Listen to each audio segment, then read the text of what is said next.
ఒక ఏడాది కొంతమంది అనొచ్చు ఏడాదే కదా అయిందని. సహజంగా ఈ రోజుల్లో 100 రోజుల నుంచి ఏడాది వరకు ఒక మొదటి మెట్టుగా చూస్తారు.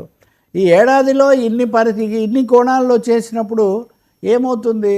ప్రతిదానికి గతంలో విధ్వంసం జరిగింది అని చెప్తే దాని మీద సంతృప్తి చెందే పరిస్థితి కనిపించట్లేదు. గతంలో అవన్నీ తెలిసే కదా మీరు వాగ్దానాలు ఇచ్చారు అనేటటువంటి ప్రశ్న కూడా వస్తుంది. పోనీ ఏదైనా పలానా విషయంలో ఎక్స్ట్రాడినరీగా ఉంది అని వాళ్ళు చెప్పారంటే అది కూడా లేదు. వాస్తవంగా ఇందులో తీసుకోలేదు కానీ అమరావతిలో అది తీసుకున్నారు. మళ్ళీ 40,000 ఎకరాలు తీసుకోవటం అన్న దాని మీద అబ్జల్యూట్గా వ్యతిరేకత.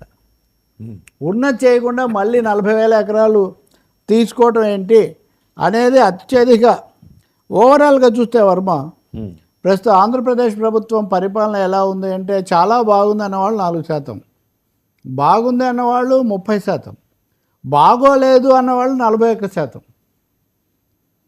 పర్వాలేదు అన్నవాళ్ళు 4%. అంటే ఇప్పుడు ఓవరాల్గా మీరు లెక్కేసుకుంటే బాగోలేదు అన్నవాళ్ళు ఈ 41% మనం తీసుకుంటే 41-30 మంది బాగుంది అని స్ట్రైట్గా చెప్తుంటే 41% స్ట్రైట్గా బాగాలేదని చెప్తున్నారు.